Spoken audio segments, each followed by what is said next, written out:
રીંગણનો ઓળો તો તમે જોયો પણ હશે અને ખાધો પણ હશે.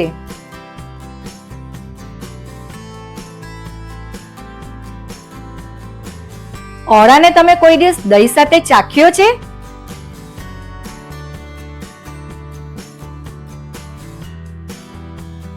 આજે હું રીંગણના ઓળાને એક નવા રૂપમાં લઈને આવી છું, એ પણ દહીંની સાથે.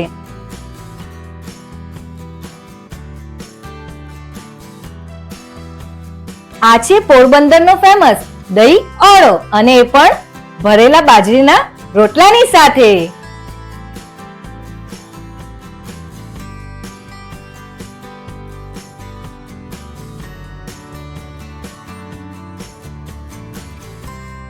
જય શ્રી કૃષ્ણ ફ્રેન્ડ્સ, હું બોસ્કી જરીવાલા સુરતથી. સ્વાગત છે તમારું સ્પાઇસ સિક્રેટ બોસ્કીના કિચનમાં.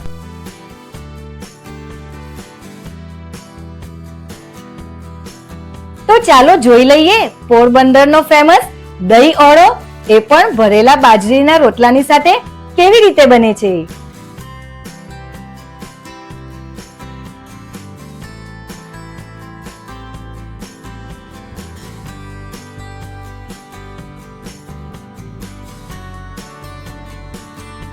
પોરબંદરનું ફેમસ દહીં ઓળો બનાવવા માટેની સામગ્રીઓ: 1 નંગ મોટું રીંગણ, 5 થી 6 નંગ લીલા મરચા, 5 થી 6 નંગ લસણની કળી, મીઠું સ્વાદ પ્રમાણે અને 1 વાટકી દહીં.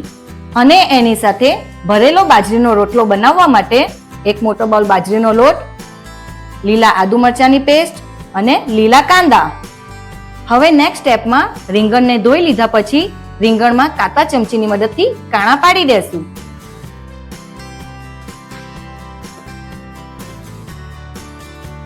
આ રીતે ફરતે ચારો તરફ કાણા પાડી દેશું. ચારે તરફ કાણા પડી ગયા પછી ફરતે તેલ લગાવી દેશું.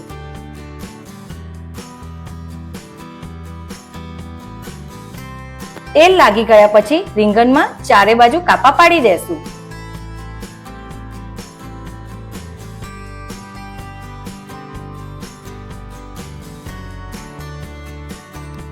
રીંગણમાં કાપા પાડી દીધા પછી કાપાની અંદર લસણ અને મરચા ભરી દેશું.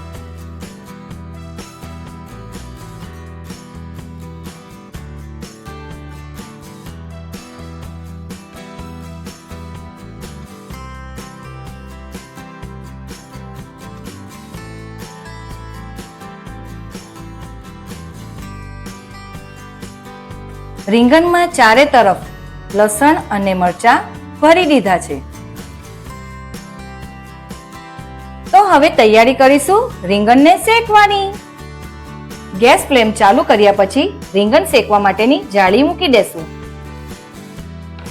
જાળી ગરમ થઈ ગયા પછી રીંગણને શેકાવા મૂકી દેશું.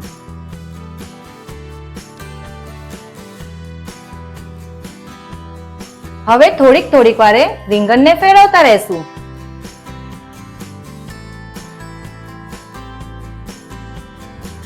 રીંગણને આ રીતે બરાબર શેકી લેશું.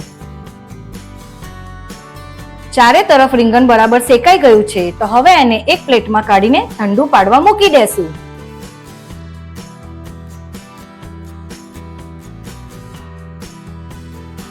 એક તરફ રીંગણ ઠંડુ પડી રહ્યું છે તો બીજી તરફ ભરેલા બાજરીના રોટલાનો મસાલો બનાવવાની તૈયારી કરીશું. નેક્સ્ટ સ્ટેપમાં ભરેલો રોટલો બનાવવા માટે કાંદાને બારીક કાપી નાખશું. લીલા કાંદાનો આગળનો સફેદ ભાગ કાપીને લીલો ભાગ કાપી નાખશું.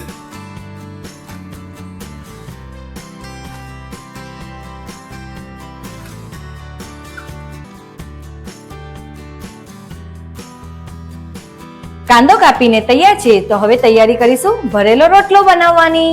ભરેલા બાજરીના રોટલાનો મસાલો બનાવવા માટે એક પેનમાં 1 ચમચી જેટલું તેલ નાખીને ગરમ થવા મૂકી દેશું. તેલ ગરમ થઈ ગયા પછી લસણની કાતરી નાખીને સાતરી દેશું.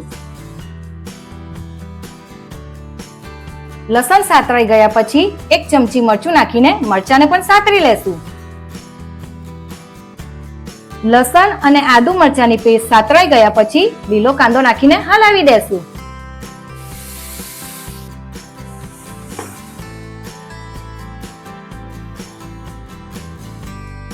નેક્સ્ટ સ્ટેપમાં મીઠું, હળદર અને ધાણા જીરુંની પેસ્ટ નાખીને બધું હલાવી દેશું.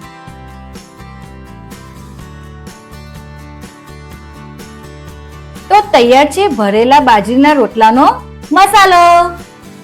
નેક્સ્ટ સ્ટેપમાં એક થાળીમાં બાજરીનો લોટ લઈ લેશું. ત્યાર પછી તેમાં એક નાની ચમચી મીઠું નાખીને પાણી નાખીને લોટ બાંધી દેશું.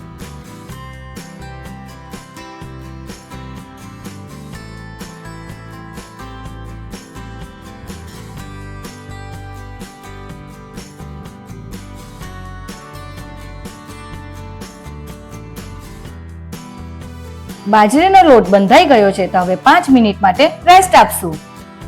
રીંગણ ઠંડુ પડી ગયા પછી રીંગણની ઉપરની છાલ કાઢી નાખશું.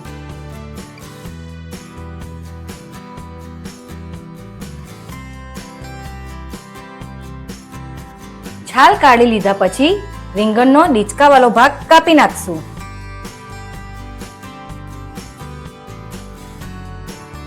નેક્સ્ટ સ્ટેપમાં રીંગણને છૂંદી નાખશું.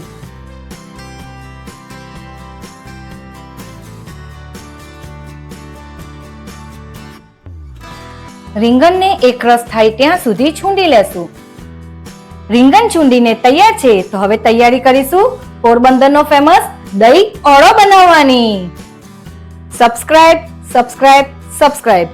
જો તમે મારી ચેનલને સબસ્ક્રાઇબ ના કરી હોય તો મારી ચેનલ સ્પાઇસ સિક્રેટ બોસ્કીને ઝડપથી સબસ્ક્રાઇબ કરી લો. સૌથી પહેલા એક બાઉલમાં દહીં નાખીશું. આ દહીં મેં પંજાબી લીધું છે. ત્યાર પછી એક ચમચી મીઠું, ધાણા જીરું પાવડર અને છૂંદેલું રીંગણ નાખીને બધું હલાવી દેશું.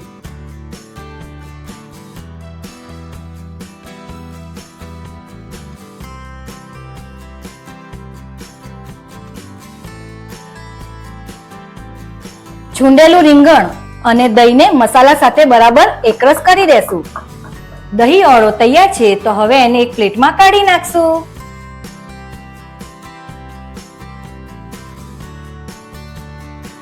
દહીં ઓળાને ઉપરથી લીલા કાંદાથી ગાર્નિશ કરીશું. તો તૈયાર છે પોરબંદરનો ફેમસ દહીં ઓળો.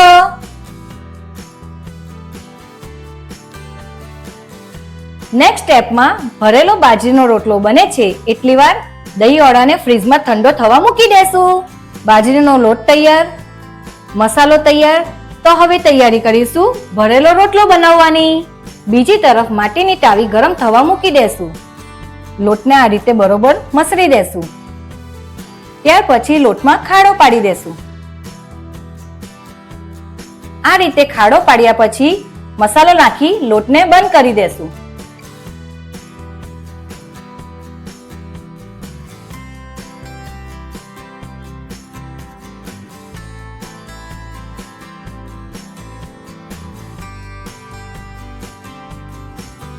રોટલાને બંધ કરી દીધા પછી રોટલા પર અને પાટલા પર થોડો લોટ નાખી થાપી દેશું.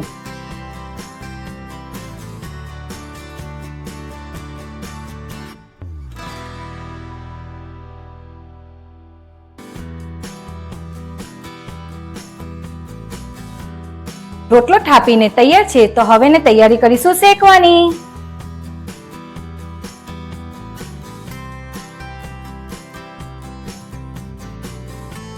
રોટલો એક તરફ શેકાઈ ગયો છે તો હવે એને પલટાવીને બીજી તરફ શેકી લેશું. રોટલાને બંને તરફ બરાબર શેકી લેશું.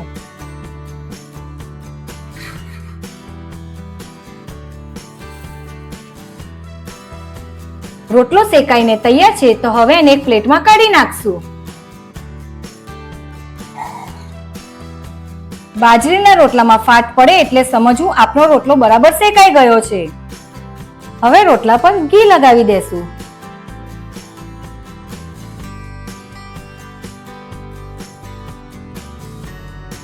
હવે રોટલાના બે ભાગ કરી દેશું.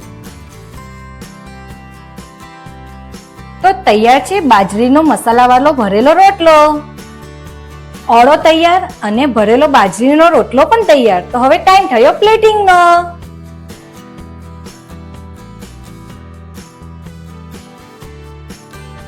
સાથે શેકેલી ચોખાની પાપડી અને સાથે મસાલા છાશ.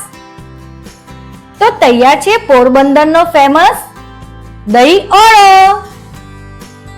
સાથે મસાલાવાળો ભરેલો બાજરીનો રોટલો, ચોખાની પાપડી અને મસાલા છાશ.